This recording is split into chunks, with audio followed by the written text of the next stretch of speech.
ont prêché. Selon Galates 6 à 9. Car si un homme descend du ciel et qu'il prêche un autre évangile, on peut se comme nous les apôtres qu'on a prêché, qu'ils soient maudits. Donc si Branham n'a pas prêché comme les apôtres ont prêché, Branham était maudit. C'est pourquoi son évangile était exactement ce que les apôtres ont prêché. Car c'est à eux que Jésus a remis les clés du royaume des cieux, qu'est l'évangile que le Saint-Esprit les a confiés. C'est ce que dit ça. Amen. Donc voici notre rôle. On vient en dernière position parce que c'est dans les derniers temps que le relèvement doit avoir lieu. C'est ce que Jésus a dit dans Matthieu 24. On doit poser 3 questions. Quel sera le jour de ton avènement et quelle sera la fin du monde? Et tu as dit que cette maison, tu as la détruire. Tu as levé pierre sur pierre. C'est temps. Il ne vous en fait pas. Mais commencez par ce qui est important. Car le temps est déjà arrivé pour que ce bâtiment, quand vous regardez et vous dites que ce temple de Jérusalem là, c'est le meilleur temple, c'est le plus beau temple. Je dis que ce temple, je l'ai détruit en un seul jour. Et au 3e jour, je le bâtis. Mais un temple que les gens ont pris le temps, près de 40 ans et plus pour bâtir ce temple-là. Toi, tu vas quand même pas le regarder même. Quelqu'un n'a pas regardé à cause de nous, mais où est-ce que tu là? Il n'a pas qu'à te plaindre. Toi, ce temps, Gaïa, toi, tu as détruit en un jour. Et puis, nos sérieux qui ont pris le temps pour construire ce temple pendant des décennies. Toi, tu as bâti ça en 3 jours seulement. Mais ils n'ont pas compris. Il parlait de sa mort, de sa résurrection, de son corps, de ce qu'il allait quitter la terre. Il devait être enterré. Le 3e jour, il allait ressusciter. Amen. Ils n'ont pas compris. Parce qu'il tenait l'engagement spirituel. Maintenant, il leur dit, pour les autres questions qui concernent mon avènement, voici les signes que je vous donne. Il dit, une nation s'élèvera contre une nation. Il va y avoir des guerres et des bruits de guerre. On peut lire ça Matthieu 24, à partir du verset 2 jusqu'au 6. Matthieu chapitre 24. Des différentes famines partout. Et il dit, quand ces choses vont arriver, ce n'est pas encore la fin du monde. Mais ce n'est que les douleurs de l'enfantement. On peut lire ça? Mais il leur dit, voyez-vous tout cela, je vous le dis en vérité, il ne restera pas ici pierre sur pierre qui ne soit renversé. Il ne restera pas ici pierre sur pierre qui soit renversé. Il s'assit sur la montagne des Oliviers, et les disciples vinrent en particulier lui faire cette question. Dis-nous, quand cela arrivera-t-il? Et quel sera le signe de ton avènement et de la fin du monde? Jésus leur répondit, prenez garde que personne ne vous séduise, car plusieurs viendront sous mon nom. Donc beaucoup vont venir sous son nom. Disant. Donc quand quelqu'un dit, je suis Église dans Jésus-Christ, Église dans Jésus-Christ, ils vont venir sous son nom. Mais c'est même assemblée d'église là, qui dit que c'est Jésus-Christ qui les a envoyés. Quand ils veulent faire leur prestation et qu'ils font leur poster publicitaire, où est le nom de Jésus-Christ qui est dedans? Si Jésus-Christ a eu la chance, pour lui là, en bas on met JC. On ne sait pas si c'est Jacques ou Bagane. Vous dites Jésus-Christ. Dieu pour qui vous prêchez, il n'a pas sa place, il faut poster publicitaire. Des gaillers à poster publicitaire. Lui-même, il prend une photo même, il y a photo de sa femme. Même le bébé qui est d'abord de sa maman, on met photo d'échographie. Parce que ça, il faut qu'on le voit aussi. Et celui pour qui il veut prêcher Jésus-Christ, il n'y a pas son nom. S'il y a la place pour lui là, on fait J.C. C'est dit Jésus-Christ. La Bible dit, vraiment, vous avez vos pères, le diable. Parce que il aime parler de son propre fond. Satan aime se dire ça. Il aime parler de soi. Continue la lecture. Car plusieurs viendront sous mon nom, disant, c'est moi qui suis le Christ. Et ils séduiront beaucoup de gens. Vous entendez parler de guerre et de bruit de guerre. Est-ce qu'il n'y a pas de guerre et de bruit de guerre? Gardez-vous d'être troublés. Car il faut que ces choses arrivent. Dieu dit, il faut que ces choses arrivent. Donc si un jour, on ne sait jamais, quelqu'un vous dirait que pour la paix en Côte d'Ivoire ou dans un pays quelconque, rassemblons-nous pour prier pour la paix en Côte d'Ivoire. La Bible dit, ce n'est pas Jésus qui vous explique. Vous êtes des opposants des saintes écritures. Quand Dieu dit, il va avoir des guerres, toi tu pries pour ne pas qu'il y ait des guerres. De qui es-tu? Esprit. Satan.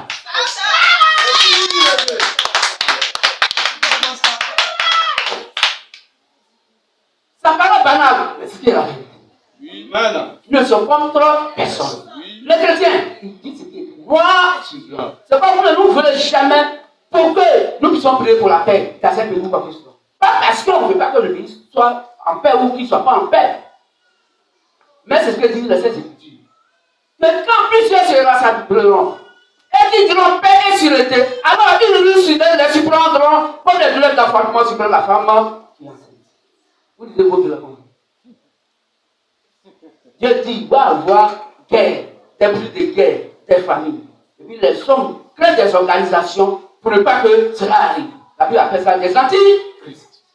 Pourtant, vous pensez faire ce qui est bien. Pourtant, vous êtes contre Dieu sans le savoir. Pourtant, les maudits sans le savoir. Amen. Qui va accepter cet évangile? C'est trop dur. Le point Jésus-Christ, on lui disait, les sabbats sont trop durs. Oui. Qui peut l'écouter? Oui, à qui il Mais Pierre dit, mais à qui irons-nous? Il dit, mais vous savez pourquoi vous ne partez pas? Il dit, à qui irons-nous? Car tu as les paroles de la vie. Oui. Amen. Pierre, en tant que prophète, il sait qui est là. Ce qui est dur là, c'est ce que nous mangeons. Monsieur bénisse. Amen. Donc voici les signes. Il va y avoir des guerres, des bruits de guerre. Va jusqu'au verset 34. Va au verset 30. Matthieu 24, 30. Alors le signe du Fils de l'homme paraîtra dans le ciel. Remonte un peu. Remonte. 27. Car, comme l'éclair part de l'Orient, comme l'éclair part de l'Orient, et se montre jusqu'en Occident, et va se monter à l'Occident, ainsi sera l'avènement du Fils de l'homme. C'est clair. C'est clair. De la même manière que l'éclair part de l'Orient à l'Est pour se coucher à l'Ouest. Combien? Monsieur bénisse. Amen. Donc Jésus le Christ va quitter l'Occident pour venir en Afrique. Car là se trouve le Takab, là ça semble les. C'est en Afrique qu'il est quitté. Il va revenir en Afrique. Donc le réveil va se faire en Afrique. C'est pour lequel nous sommes là, en Afrique, spécialement Côte d'Ivoire, Lakota, pour faire le réveil du message de Branham. Parce que la Bible dit qu'on devait être là à cette époque. Amen.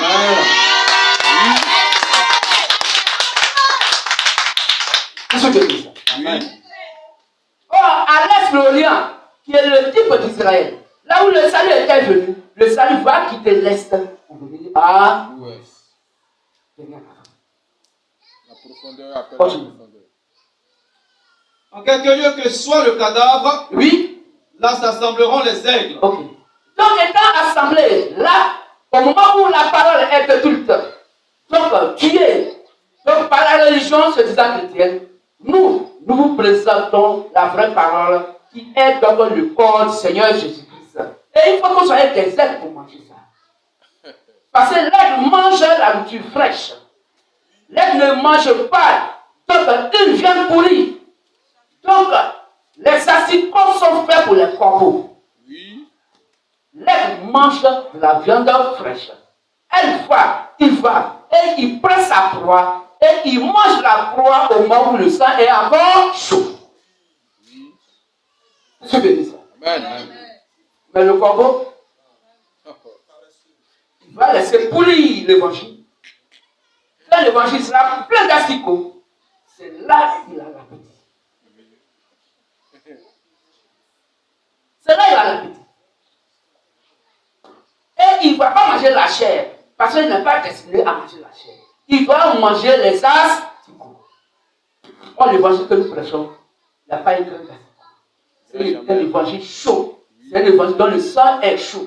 Nous mangeons Christ étant donc la chair chaude et nous vivons son sang qui est chaud. Amen. Je bénis. Oui.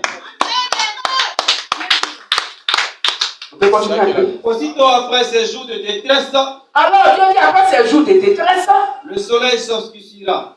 ah, La lune ne donnera plus sa lumière. ah, Et les étoiles tomberont du ciel. ok.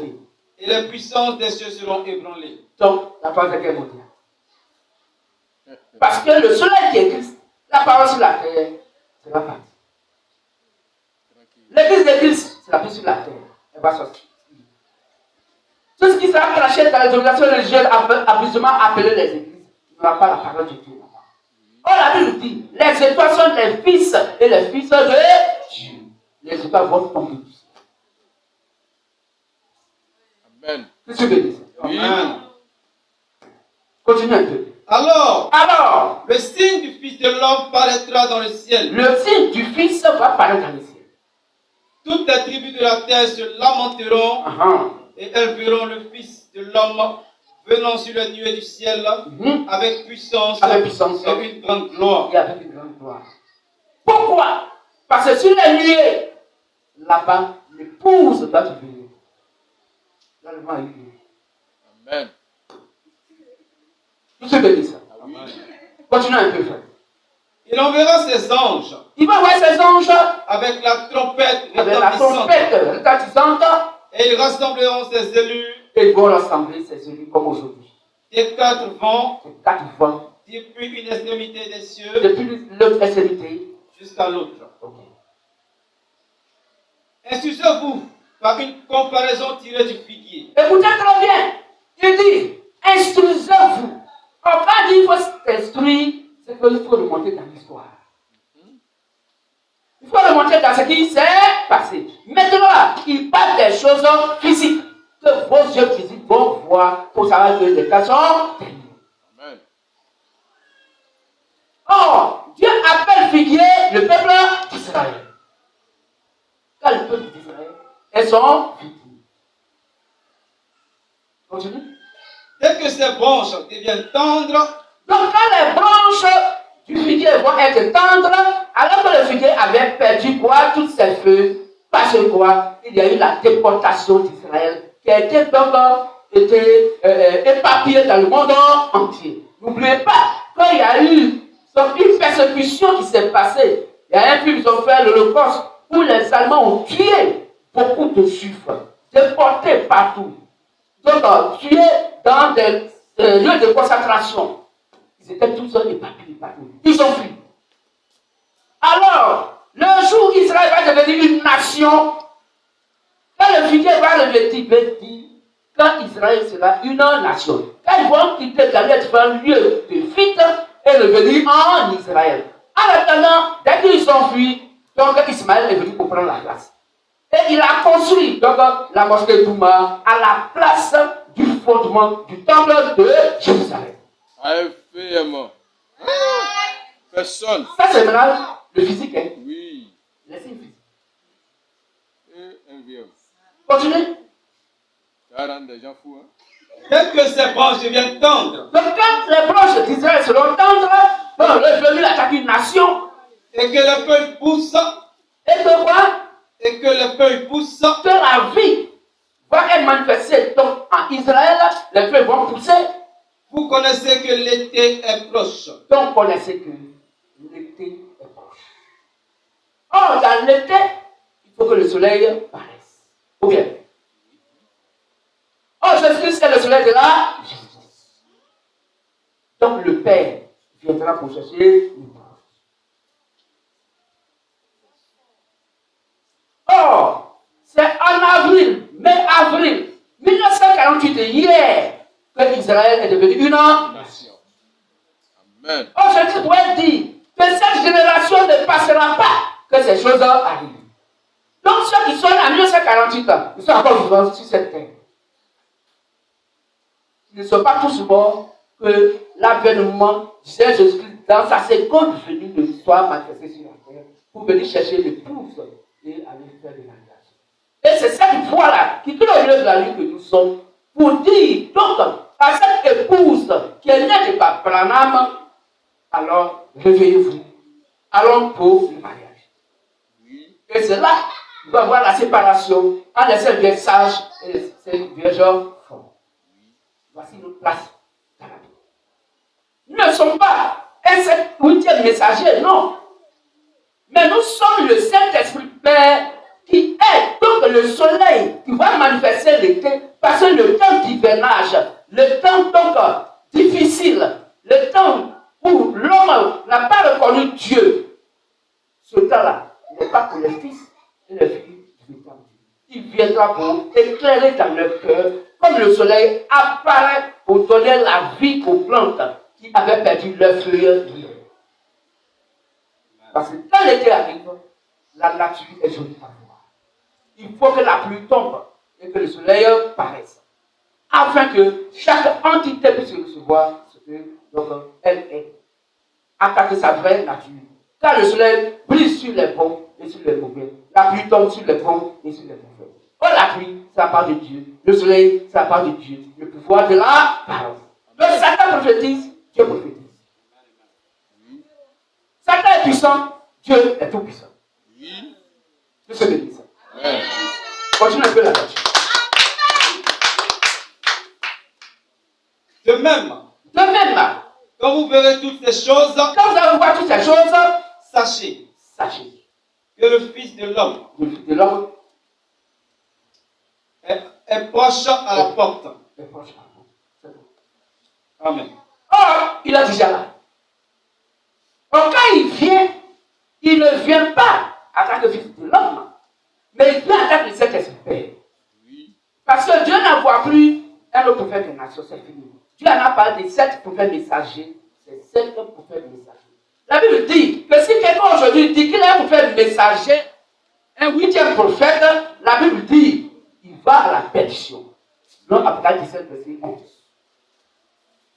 Donc quand on entend dire que non, telle personne est sortie prophète des nations dans le monde, il ment. Il ment, c'est un menteur. La Bible dit il n'y a plus 8e prophète. Il n'y a pas un 11e. Dieu en a envoyé 7 pour les nations, les 7 ont fini de faire leur travail, ils sont partis. Nous sommes au 7e âge de toutes les nations.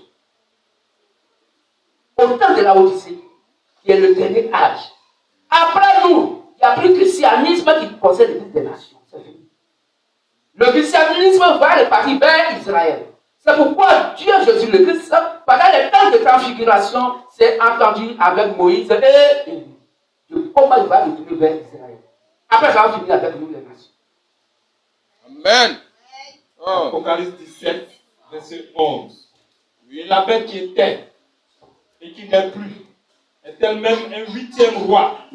Et elle est du nombre des 7. Et elle va à la perdition. Donc le 8e roi va à la perdition. Or c'est Dieu qui est le roi. Or Dieu est dans le prophète. Donc le prophète est le roi, qui est Dieu incarné. Amen. Amen. Mais si quelqu'un dit aujourd'hui qu'il est le 8e prophète des nations, c'est un menteur. C'est un menteur. Nous là, ça ne nous ébranle pas. C'est vrai quand quelqu'un dit, je suis sorti prophète. Aujourd'hui, Satan a conçu des écoles de formation de prophètes. Pour créer un roman. Quelqu'un sont, pour voir sur le poster, prophète des nations, prophète international des nations. Parce que la terme a été prophète national, maintenant il passe à l'état international. Oui. N'importe quoi. Ouais. Est-ce que c'est écrit dans cette écriture? Non. Laissez ces gens-là dans leur photo, revenir à la parole. Oui. Continuez un peu, vous allez comprendre. On attend. Je vous le dis en vérité, Il dit ce qu'il dit, c'est la vérité. cette génération ne passera plus. Ah, on a dit ça tout à l'heure, du passé, c'est futur. Il dit, cette génération, quand Israël sera une nation, elle ne passera pas. Que quoi? Que tout cela n'arrive. Calculons, de 1948 en 2021, ça a combien? Ça a combien d'âge? Est-ce que quelqu'un ne peut pas avoir 73 ans encore sur la terre? Va prendre la plus belle. Que nous là, MVM, il sait d'avoir des minutes parce que verset 6, on devient être. Amen. Tranquille. Continue. Le ciel et la terre passeront, Le ciel et la terre passeront. mais mes paroles ne passeront point. Ce que j'ai dit, moi Dieu là, ça va pas passer. Ça c'est ce. Pour ce qui est du jour et de l'heure, Donc pour ce qui est du jour et de l'heure aujourd'hui, pour nous, ministère de la voix de Minu, Matthieu verset 6, nous sommes là. Dieu va vous instruire. La Bible va vous instruire. Pourquoi nous sommes venus à cette époque? Parce que Dieu avait réservé cette heure pour lui-même. Oui. Personne ne le sait. Personne ne sait ce jour. Donc aucun prophète ne le sait. Aucun ange ne le sait. Personne ne le sait. Aucun fils de l'homme ne le sait. Personne. Ni les anges des cieux, Aucun homme ne sait ce jour. ni le Fils. Même le Fils. Même Jésus-Christ dit que, en tant que le Fils de l'homme, si quelqu'un va lui dire, mais dis-moi exactement, quel sera le jour de l'enlèvement? Lui, il ne sait pas. Le Fils, il ne sait pas. Continue.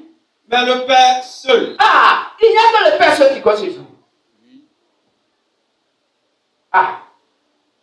Donc, la voix qui a crié au milieu de la nuit, est-il un prophète? Non. Parce qu'il n'y a que le Père seul qui connaît le jour et l'heure. Ou bien? Oui. Aucun homme ne sait. Aucun fils d'homme ne sait. Mais le Père seul. Donc, la voix qui a crié au milieu de la nuit est la voix du Père. C'est pourquoi nous sommes le Saint-Esprit Père, mystère de la voix du milieu, Matthieu verset 6. C'est notre voix qui va réveiller l'épouse de Christ que William Aaron Branham donne à lui. Amen. Ouais. Voilà notre place dans la Bible. Nous ne venons pas en tant que prophètes sur la terre, mais nous sommes le Père créateur de toutes choses, y compris le mal, qui est venu lui-même réveiller sa femme. Ah ouais. C'est pourquoi, quand la vérité est là, il faut des photocopies. Donc, c'est normal qu'il y ait des capons finis, des quoi que ce soit, jusqu'à même dire qu'on ne t'a plus croire à la Bible. Jusqu'à même, d'autres même par qui les gens pensaient que le christianisme a commencé, et même disent que maintenant, la Bible là, il ne faut plus on va utiliser ça. Exemple, l'église catholique romaine. Oui. Et que le pape est prêt maintenant à écrire une autre Bible. Les enfants de Vous avez vu ça sur les réseaux sociaux. C'est pas moi qui ai dit, oh. C'est ce qui existe. Amen. Oui. Pour dire que ils ne savent plus. Ils sont dans la confusion totale. Le révélateur n'a plus envoyé quelqu'un à qui il doit se révéler. Le révélateur qui est le Père est descendu lui-même pour faire le réveil. Car c'est le Père qui révèle à ses serviteurs appelés les prophètes. Donc voici notre place dans la Bible. C'est parce que nous disons, il n'y a personne sur la terre qui peut nous contredire là-dessus. Quand nous parlons de ces écritures, il n'y a personne pour nous fermer la bouche. Il n'y en a pas. Il n'y en aura ni aujourd'hui, ni demain, ni même dans les temps à venir. Il n'y en aura pas. Parce que nous sommes la révélation du Père descendu sur la terre pour le réveil du message du Père. Amen. Le Créateur lui-même qui a créé toute langue, c'est lui qui s'exprime au travers de ce corps, appelé donc le mystère de la voix de minuit, Matthieu verset 1 à 6. Au travers de nos frères bien-aimés, Sapa, Tati, Etienne. Amen. Ouais. Et nous sommes si fiers de cet évangile, Oui. parce que nous savons qui il est. Et il sait qui nous sommes. Oui. C'est ce que dit. C'est la guerre. Amen. Et ce que nous disons, nous le disons si haut. Parce qu'on ne dira rien en dehors de ces écritures. Oui. Pour ce qui concerne donc à l'ouverture de ces écritures, il n'y a pas encore eu, depuis que l'histoire a plus de 20 ans, il n'y a eu personne qui a pu nous fermer la bouche. Personne. Et on a toujours lancé un défi sur ces écritures pour que les gens nous prouvent que ce que nous prêchons est faux. Il n'y a pas un qui a fait ce droit jusqu'aujourd'hui. Personne. C'est ce que dit. Amen. Donc ce que nous disons, frère, ça paraît choquant. Mais c'est la vérité pure. Oui. C'est la vérité pure. Vous allez voir, dans la nature, démontre que tout est terminé. La Bible dit, dans Apocalypse donc, 18, à partir du verset 13 et verset 16, on va lire, vous allez comprendre qu'il est tellement bien écrit que quand ce temps va arriver, et que le 666 sera révélé, et qui est le chiffre donc d'homme